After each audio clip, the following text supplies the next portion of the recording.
Olá, pessoal, sejam bem-vindos ao canal. Complementando o nosso estudo sobre a Lei 8.112 de 1990, no vídeo de hoje nós vamos resolver questões.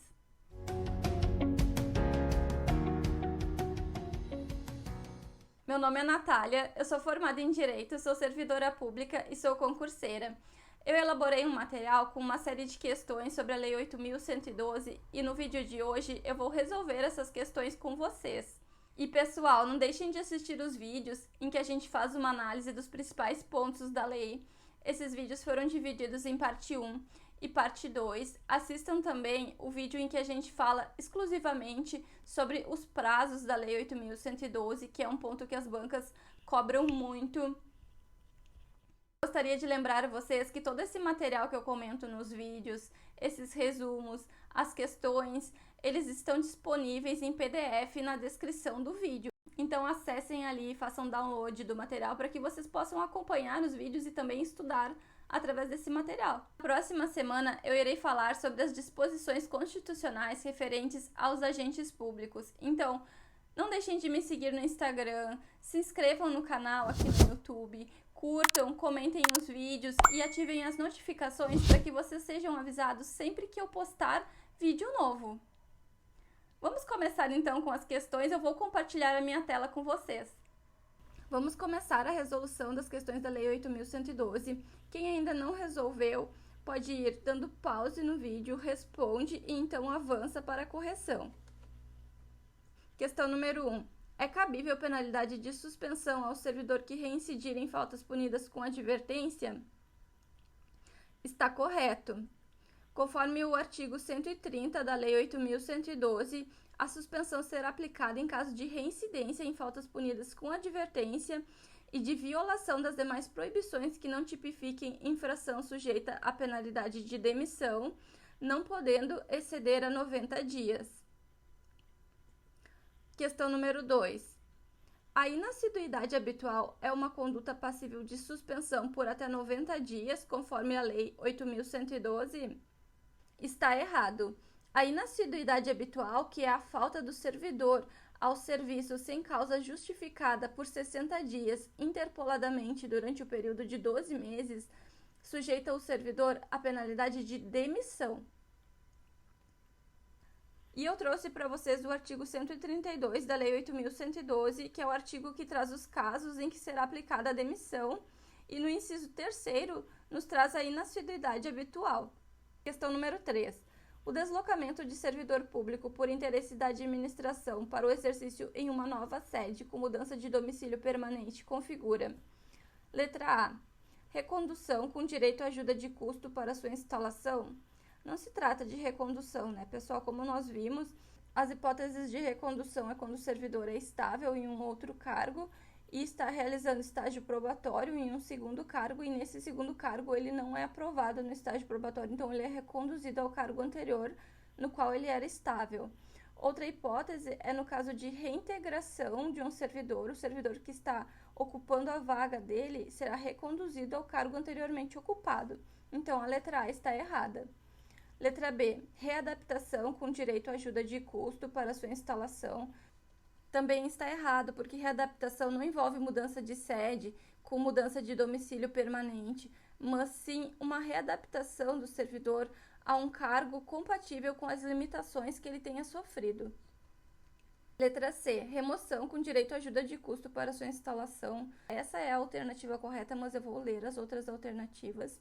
Então, letra D. Readaptação sem direito à ajuda de custo para sua instalação. Então, como nós falamos, readaptação não envolve mudança de domicílio. E remoção sem direito à ajuda de custo para sua instalação. Se trata, sim, de remoção, mas essa alternativa está errada porque o servidor faz jus, sim, à ajuda de custo, já que ele está mudando de sede com domicílio permanente por interesse da administração. Então, a alternativa correta é a letra C. Vamos ver. Aqui eu trouxe os artigos da lei que abordam essa questão, e como vocês podem ver, o artigo 53 nos diz que a ajuda de custo destina-se a compensar as despesas de instalação do servidor que, no interesse do serviço, passar a ter exercício em nova sede com mudança de domicílio em caráter permanente, exatamente como está na alternativa C. Questão número 4. A promoção não constitui forma de provimento em cargo público. Está errado, né, pessoal? São formas de provimento em cargo público: nomeação, promoção, readaptação, reversão, aproveitamento, reintegração e recondução. Questão número 5. A investidura em cargo público ocorre com a nomeação devidamente publicada em Diário Oficial? Errado, gente. Conforme o artigo 7º da Lei 8.112, a investidura em cargo público ocorrerá com a posse. Questão número 6. O servidor em estágio probatório não poderá afastar-se para servir em organismo internacional de que o Brasil participe ou com o qual coopere, ainda que com a perda total da remuneração? Aqui já complicou um pouquinho, né? Mas está errado. O servidor pode sim, ainda que em estágio probatório. Conforme o artigo 96 da Lei 8.112, pode ser concedido ao servidor, mesmo em estágio probatório, o afastamento para servir em organismo internacional de que o Brasil participe ou com o qual coopere, com a perda total da remuneração. E aqui eu trouxe para vocês também outras licenças e afastamentos que poderão ser concedidos ao servidor em estágio probatório. Então, poderão ser concedidas as seguintes licenças: por motivo de doença em pessoa da família, por motivo de afastamento do cônjuge ou companheiro, para o serviço militar e para atividade política. Essas licenças estão elencadas no artigo 81. Já o artigo 94, 95 e 96 nos trazem os afastamentos, que são afastamento para o exercício de mandato eletivo e afastamento para estudo ou missão no exterior, e o afastamento para servir em organismo internacional. Questão número 7. A ação disciplinar contra servidor que cometa ato ilícito punível com suspensão prescreverá em 2 anos, contados da data em que o fato se tornou conhecido. Todavia, se tal ato ilícito também configurar crime, então se aplicará o prazo prescricional da lei penal para a ação disciplinar? Está correto. É o que a gente pode concluir da leitura do artigo 142 da Lei 8.112, combinado com o inciso 2º e com o parágrafo 1º e parágrafo 2º, que nos diz: a ação disciplinar prescreverá em 2 anos quanto à suspensão. O prazo de prescrição começa a correr da data em que o fato se tornou conhecido, e os prazos de prescrição previstos na lei penal aplicam-se às infrações disciplinares capituladas também como crime. Questão número 8. Cláudio, servidor público do Tribunal Regional do Trabalho da 20ª Região, foi procurado pelo particular Saulo, que solicitou ao servidor um tratamento diferenciado ao seu processo em curso perante ao tribunal. Cláudio acolheu a solicitação e posicionou o processo de Saulo na frente dos demais, possibilitando uma imediata apreciação do tribunal, sem qualquer justificativa legal para tanto. Em troca, recebeu de Saulo uma vultuosa quantia em dinheiro em razão do ocorrido. Cláudio foi processado e condenado administrativamente pelo tribunal, sendo-lhe aplicada a pena de demissão por improbidade administrativa. Nos termos da Lei 8.112, a mencionada pena de demissão: letra A. Incompatibiliza o ex-servidor para uma nova investidura em cargo público federal pelo prazo de 5 anos. Letra B. Impossibilita Cláudio de retornar ao serviço público federal. Letra C. Não está sujeita a qualquer prazo prescricional, haja vista a gravidade da conduta. Letra D. É infundada, pois apenas o judiciário pode decretar a demissão de servidor em razão do cometimento de improbidade administrativa. Letra E. Incompatibiliza o ex-servidor para nova investidura em cargo público federal pelo prazo de 8 anos. Pessoal, ele cometeu improbidade administrativa, o que o sujeitou a uma penalidade de demissão e impossibilita o servidor de retornar ao serviço público federal.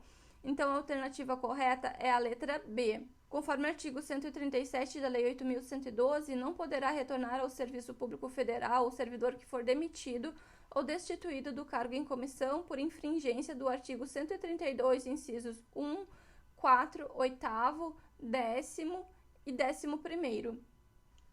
E o artigo 132 nos traz os casos em que o servidor não poderá retornar ao serviço público.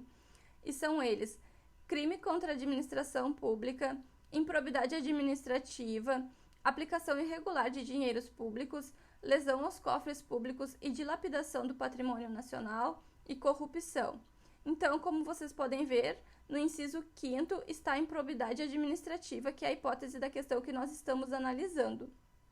Aproveito aqui também para falar para vocês que a penalidade de demissão deverá ser aplicada pelo presidente da República, pelos presidentes das casas do Poder Legislativo e dos tribunais federais e pelo Procurador-Geral da República, dependendo do poder ao qual o servidor estiver vinculado. Questão número 9.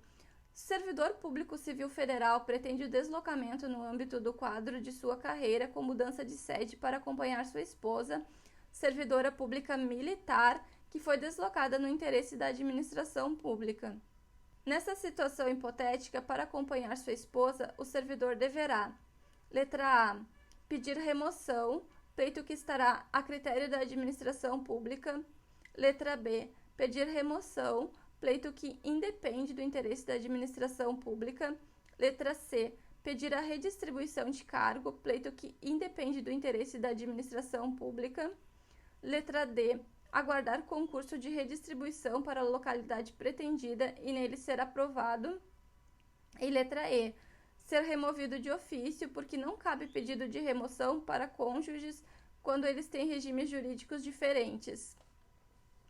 Pessoal, ele tem direito sim à remoção, e como é para acompanhar o cônjuge que foi removido no interesse da administração, essa remoção independe do interesse da administração. Como vocês podem ver no artigo 36 da Lei 8.112, remoção é o deslocamento do servidor a pedido ou de ofício no âmbito do mesmo quadro, com ou sem mudança de sede, e conforme inciso 3º, a remoção poderá ocorrer a pedido para outra localidade, independentemente do interesse da administração, quando for para acompanhar cônjuge ou companheiro, também servidor público civil ou militar. Eu acho que nessa questão que nós estávamos vendo, a banca tentou confundir, colocando que a servidora era militar, mas pode também para servidor militar, de qualquer dos poderes da União, dos estados, do Distrito Federal e dos municípios que foi deslocado no interesse da administração. Questão número 10.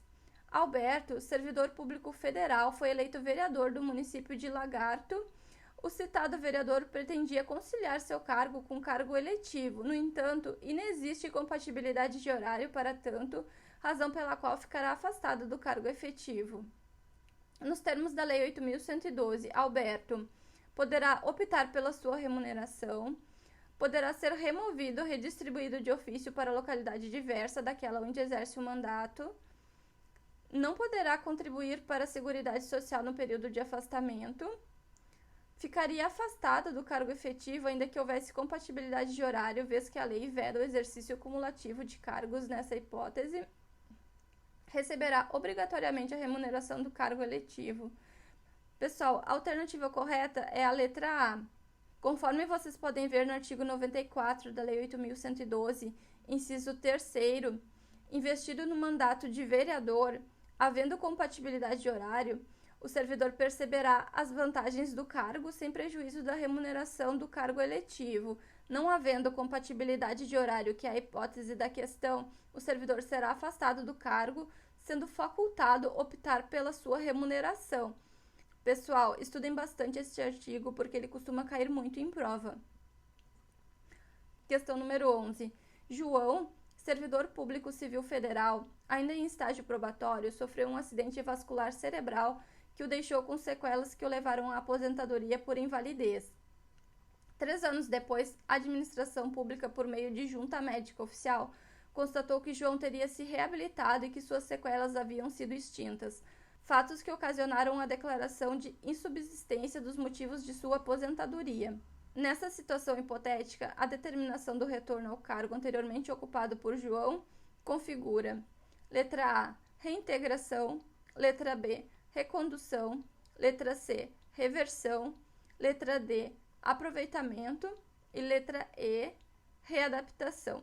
Pessoal, o retorno à atividade do servidor que estava aposentado por invalidez é reversão, conforme vocês podem ver no artigo 25 da Lei 8.112.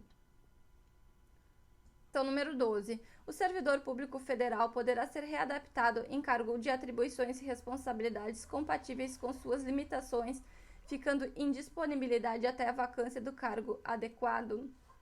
Está errado, pessoal. O servidor não fica em disponibilidade. Ele exerce suas atribuições como excedente até a ocorrência da vaga. Então, tanto na readaptação como na reversão, o servidor exercerá suas atividades como excedente até a ocorrência de vaga. É o que nos diz o artigo 24 da Lei 8.112 e o artigo 25. Lembrem-se, então, que em se tratando de readaptação e reversão, ele exercerá as atribuições como excedente. Em se tratando de recondução e reintegração, o servidor fica em disponibilidade até a ocorrência de vaga. Questão número 13. Além do vencimento, poderão ser pagas ao servidor as seguintes vantagens: indenizações, gratificações e adicionais, incorporando-se as duas últimas ao vencimento ou provento nas condições indicadas em lei. Está correto. É o que diz o artigo 49. Além do vencimento, poderão ser pagos ao servidor as seguintes vantagens: indenizações, gratificações e adicionais, sendo que as gratificações e os adicionais incorporam-se ao vencimento ou provento nos casos e condições indicados em lei. Questão número 14. O auxílio moradia poderá ser concedido ao servidor público que resida com outra pessoa que receba o mesmo benefício? Não, está errado. É o que diz o artigo 60b da Lei 8.112. Conceder-se-á auxílio moradia ao servidor se atendidos os seguintes requisitos. Inciso 4. Nenhuma outra pessoa que resida com o servidor receba auxílio moradia. Então, para que o servidor tenha direito ao auxílio moradia, nenhuma outra pessoa que resida com ele pode estar recebendo o mesmo benefício. Questão número 15. No caso em que demissão de servidor público estável for invalidada por sentença judicial, ocorrerá a sua: letra A, recondução; letra B, reintegração; letra C, reaproveitamento; letra D, reversão; letra E, regressão. A alternativa correta é a letra B. Muito fácil essa questão, né, pessoal? Conforme o artigo 28 da Lei 8.112, a reintegração é a reinvestidura do servidor estável no cargo anteriormente ocupado ou no cargo resultante de sua transformação, quando invalidada sua demissão por decisão administrativa ou judicial, com ressarcimento de todas as vantagens. Questão número 16. Constitui indenização ao servidor: letra A, pagamento de serviço prestado em horário compreendido entre as 22 horas de um dia e as 5 horas do dia seguinte? Essa alternativa está errada, porque é uma hipótese de adicional noturno. Letra B. Verba paga a servidor que trabalhe habitualmente em local insalubre ou em contato permanente com substâncias tóxicas radioativas? Está errado, pessoal. Aqui mais uma hipótese de adicional, que é o adicional por periculosidade, penosidade e insalubridade. Letra C. Verba paga a servidor que atue como instrutor em curso de formação, de desenvolvimento ou de treinamento regularmente instituído no âmbito da administração pública federal. Pessoal, aqui é uma gratificação por encargo de curso ou concurso, então também está errada essa alternativa. Letra D. Pagamento ao servidor de percentual de 1/12 da remuneração a que fizer jus no mês de dezembro por mês de exercício no respectivo ano. Errado também, aqui se trata de gratificação natalina. Letra E. Verba destinada a compensar as despesas de instalação do servidor que, no interesse do serviço, passar a ter exercício em nova sede com mudança de domicílio em caráter permanente. Está correto. É essa a alternativa correta e, por sinal, ela é bem semelhante a uma outra questão que nós acabamos de ver. Conforme o artigo 51 da lei, constituem-se indenizações ao servidor ajuda de custo, diárias, transporte e auxílio moradia, sendo que a ajuda de custo destina-se a compensar as despesas de instalação do servidor que, no interesse do serviço, passar a ter exercício em nova sede com mudança de domicílio em caráter permanente, vedado o duplo pagamento de indenização a qualquer tempo, no caso de cônjuge ou companheiro que detenha também a condição de servidor, vier a ter exercício na mesma sede. Questão número 17. A demissão será penalidade disciplinar cabível para o servidor que se recusar a ser submetido à inspeção médica determinada pela autoridade competente? Está errado. Esse servidor será punido com suspensão de até 15 dias, conforme o parágrafo 1º do artigo 130 da Lei 8.112, que nos diz: será punido com suspensão de até 15 dias o servidor que injustificadamente recusar-se a ser submetido à inspeção médica determinada pela autoridade competente, cessando os efeitos da penalidade, uma vez que cumprida a determinação. Questão 18. Será cassada a aposentadoria voluntária do servidor inativo que for condenado pela prática de ato de improbidade administrativa à época em que ainda estava na atividade? Está correto. É exatamente o que diz o artigo 134 da Lei 8.112. Será cassada a aposentadoria ou a disponibilidade do inativo que houver praticado na atividade falta punível com demissão. E aqui eu trouxe mais uma vez os casos em que será aplicada a penalidade de demissão, porque como vocês podem ver, até por essas questões que nós estamos resolvendo, é o que mais cai em prova. Vamos continuar. Questão 19. Apesar de as instâncias administrativa e penal serem independentes entre si, a eventual responsabilidade administrativa do servidor será afastada se, na esfera criminal, ele for beneficiado por absolvição que negue a existência do fato ou a sua autoria? Exato, é exatamente isso que diz a lei. Conforme vocês podem ver nos artigos 125 e 126 da Lei 8.112, as sanções civis, penais e administrativas poderão cumular-se, sendo independentes entre si. A responsabilidade administrativa do servidor será afastada no caso de absolvição criminal que negue a existência do fato ou a sua autoria. Questão 20. O estágio probatório inicia-se na data da posse do agente público, findando com o término do prazo de 3 anos. Gente, atenção aqui, está errado. O estágio probatório não inicia na data da posse, e sim com a entrada em exercício do servidor. Veja o que diz o artigo 20 da lei. Ao entrar em exercício, o servidor nomeado para cargo de provimento efetivo ficará sujeito a estágio probatório. Então, a partir da entrada em exercício. Questão 21. O servidor público federal estável, habilitado em concurso público e empossado em cargo de provimento efetivo, só perderá o cargo em virtude de sentença judicial transitada em julgado?